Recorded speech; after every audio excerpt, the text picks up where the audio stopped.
अयोध्या के प्रजाजन राजा रामचंद्र से कुछ निवेदन करने के लिए पधारे हैं, लेकिन वे अपनी बात कहते हुए डरते हैं, क्योंकि वो ऐसी बात कहना चाहते हैं जो राजा राम को चोट पहुंचाने वाली है।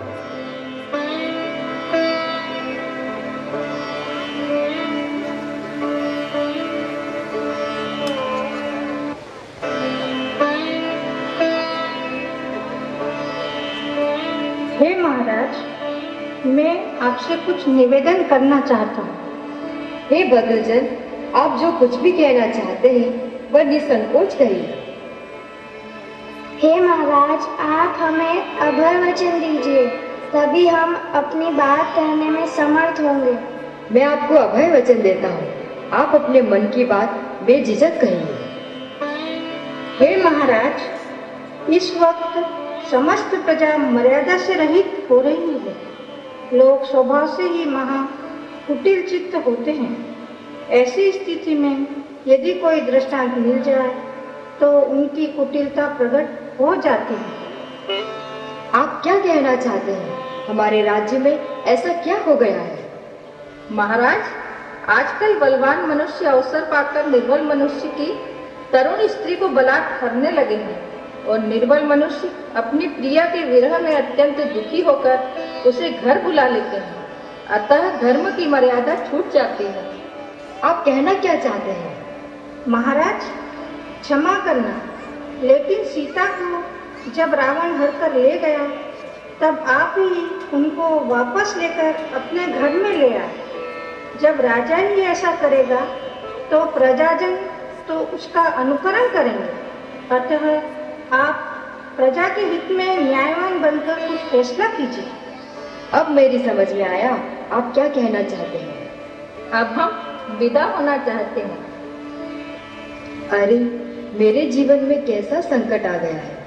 सीता अत्यंत निर्दोष है और मुझे बहुत प्रिय है। मैं जानता हूँ वह पवित्र है, सती है, सो उसका त्याग करना मेरे लिए बहुत कठिन है। मैं उसके बिना एक पल भी रह नहीं सकता। दूसरी ओर मैं राजा हूँ। सीता की पवित्रता का विश्वास प्रजा को भी आना चाहिए। जब तक ऐसा ना हो तब तक मुझे सीता का त्याग करना होगा और प्रजा में नीति की मर्यादा को स्थापना होगा। वह राजा के रूप में मेरा कर्तव्य है। एक तरफ मेरा राज्य के प्रति कर्तव्य है और दूसरी ओर मेरा सीता के प्रति बेहद प्रेम है। मेरे लिए यह बात का फैसला करना अत्यंत मुश्किल है।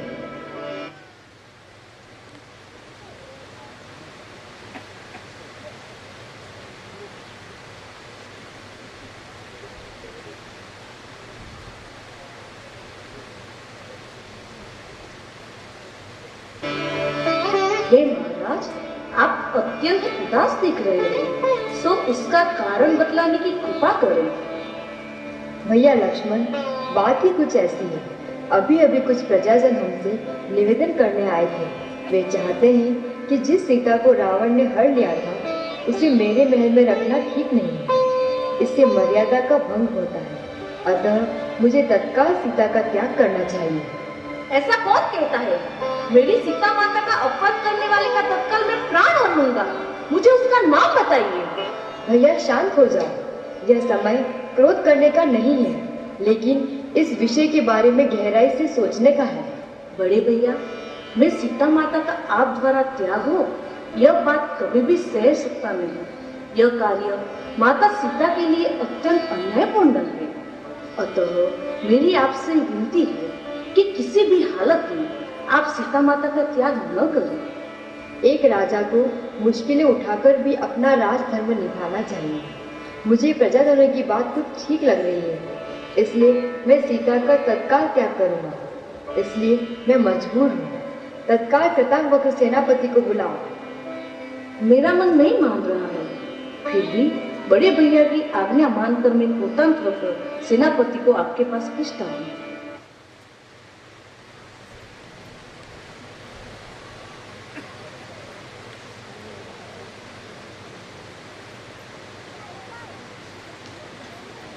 हे स्वामी, मेरे लिए क्या आदेश है? तुम्हें देवी सीता को सभी तीर्थों की वंदना करा के जंगल में भयंकर सिंहनाद अटवी में छोड़ देना है। महाराज, आप यह कैसी आज्ञा दे रहे हैं? यह मेरे लिए तो धर्म संकट है। मैं ऐसा कैसे कर सकता हूँ? सीता माता धर्मात्मा गर्भवती है। ऐसी हालत में उनको अकेला भयंकर वन में छोड़ देना यह तो अन्याय है। मैं ऐसा कार्य कैसे कर सकता हूँ? सेनापति, यह मेरा आदेश है, तुम्हें ऐसा करना ही होगा। सीता को यात्रा के बहाने रथ में बिठाकर जंगल में छोड़ देना होगा। स्वामी, मैं आपके आदेश का अनादर नहीं कर सकता हूँ, लेकिन यह कार्य के लिए मेरा मन नहीं मान रहा है। मैं अत्यंत दुखी चित्त से आपकी आज्ञा को शिरोधार्य करूँगा। सेनापति, तत्काल जाओ और इस कार्य की तैयारी करो। जैसी आज्ञा महाराज।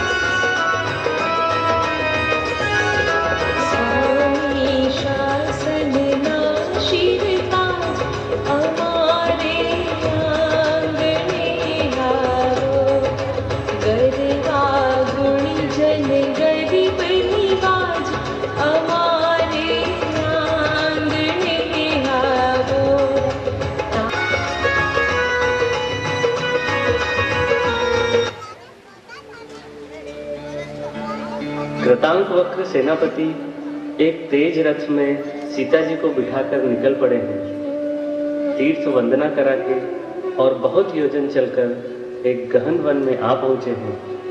कृतांक वक्र अत्यंत दुखी हैं और विषादपूर्ण हैं। सीता जी को वन में अकेला छोड़ने का उनका मन बिल्कुल नहीं मानता है। फिर भी वे अपने स्वामी के आदेश का पालन कर रहे थे।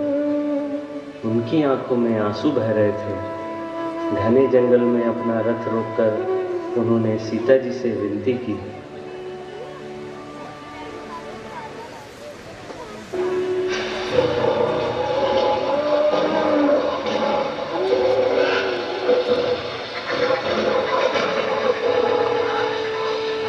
हे सेनापति, आप मुझे अयोध्या ले जाने की बजाय इस घनघोर जंगल में क्यों ले आए हैं? और आप रो क्यों रहे हैं? हे माता, मैं बड़े दुख से कर रहा हूँ। लज्जित हूँ, अपने स्वामी का सेवक हूँ, इसलिए मैं अपने स्वामी की आज्ञा आपको सुनाता हूँ। मेरे स्वामी ने मुझे आदेश दिया है कि मैं आपको इस जंगल में अकेला छोड़ दूँ। यह क्या कह रहे हो? ऐसा मेरा क्या अपराध हुआ कि स्वामी ने मुझे इतना कठोर दंड दिया? हे माता, वास्तव में आपका कोई अपराध ही नहीं है, लेकिन कुछ प्रजाजनों ने आपका अपवाद किया है। ऐसा क्या अपवाद किया कि मेरे स्वामी मुझसे रूठ गए और मुझे इस घनघोर वन में अकेला छोड़ देने का निर्णय किया? रावण ने आपका हरण किया था और आप कुछ समय तक रावण के निवास में रही और फिर रामचंद्र जी रावण से युद्ध करके आपको अयोध्या अपने महल में ले आए। इसी बात पर प्रजा के कुछ लोगों ने आपका अपवाद किया। यह क्या कह रहे हो सेनापति? ऐसा निर्णय लेते समय क्या एक बार भी स्वामी ने मेरे बारे में नहीं सोचा? क्या उन्हें मेरे सतीत्व पर शंका थी? और क्या भाई लक्ष्मण ने भी उनको नहीं समझाया? हे माता, रामचंद्र जी को लक्ष्मण जी एवं मैंने भी बहुत समझाने की कोशिश की, लेकिन वे आपके त्याग के निर्णय पर अड़िग रहे और मुझे यह कार्य करने का आदेश दे दिया। वे अपने राज्य की जिम्मेदारी में एक सती स्त्री के प्रति प्रेम को भूल गए, अतः मैं लाचार हूँ। हे सेनापति, ये तो मेरे दुर्भाग्य की बात है। आपके स्वामी से कहना कि लोकापवाद के कारण उन्होंने मुझे तो छोड़ा, लेकिन मोक्ष मार्ग के मूल रूप सम्यक दर्शन को कभी न छोड़े, क्योंकि एक जीव को सम्यक दर्शन बहुत दुर्लभता से प्राप्त होता है। लेकिन मेरी इच्छा है कि आप मेरे स्वामी से एक बार मेरी मुलाकात करा दें। मैं उनसे प्रत्यक्ष बात करना चाहती हूँ। हे माता, इस समय तो हमारी अयोध्या नगरी बहुत दूर रह गई है, अतः मैं आपका स्वामी से साक्षात्कार कराने में असमर्थ हूँ। अतः मैं अत्यंत दुख के साथ आपसे विनती कर रहा हूँ कि मुझे आज्ञा दीजिए कि मैं अपने कर्तव्य पूरा करने का समाचार अपने स्वामी को दे सकूं। हे स्वामी, मुझे क्षमा कीजिए। आपने मेरा त्याग किया, इसमें आपका कोई अपराध नहीं है। अपराध है तो मेरे किए हुए पूर्व कर्म का। निश्चित ही मैंने पूर्व भव में पाप का उपार्जन किया होगा, किसी का मिथ्या दोष कहा होगा, गुरु के समक्ष व्रत लेकर भंग किया होगा, किसी को कठोर वचन कहे होंगे। पूर्व जन्म में मैंने चकवा चकवी के युगल को अलग किया होगा। यह सब पाप जरूर मैंने पूर्व भव में किए होंगे, इसी का फल भोग रही हूँ।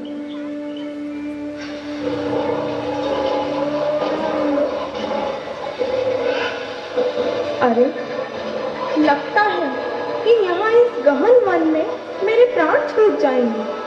मैं यहाँ अकेली क्या करूँगी? थोड़ी ही देर में वन के जंगली पशु मुझे आहार बना लेंगे। हे जिनेंद्र भगवान, हे वीतरागी मुनिराज, मैं क्या करूँ? यह मेरी समझ में नहीं आता। मुझे आपके सिवा किसी की शरण नहीं है।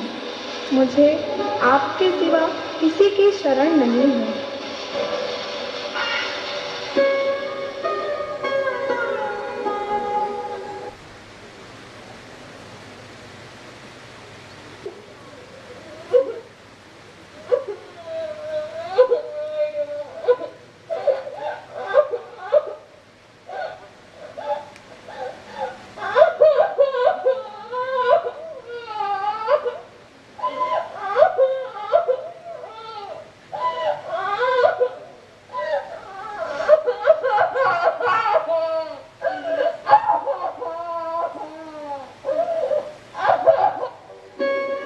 उसी वक्त वज्रजंघ नामक पुंडरीपुर का स्वामी हाथी पकड़ने के लिए वन में सैन्य के साथ आया हुआ था।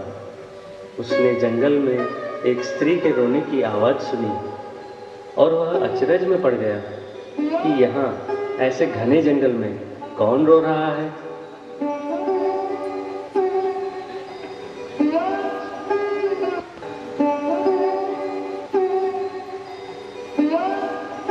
अरे, ऐसे जंगल में कौन रो रहा है?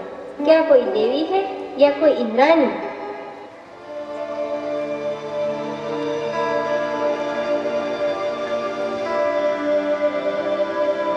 हे भाई, मैं बहुत परेशान हूँ। मुझे परेशान मत करना। आपको चाहे तो मेरे सभी आभूषण ले लो, मैं आपको स्वयं दे देती हूँ। अरे बहन, तुम डरो नहीं। मैं पुंडरीक नगरी का राजा वज्रजंघ हूँ और हमें अपना भाई समझो। और यह बताओ कि तुम कौन हो और इस गहन वन में कैसे आ गई हो?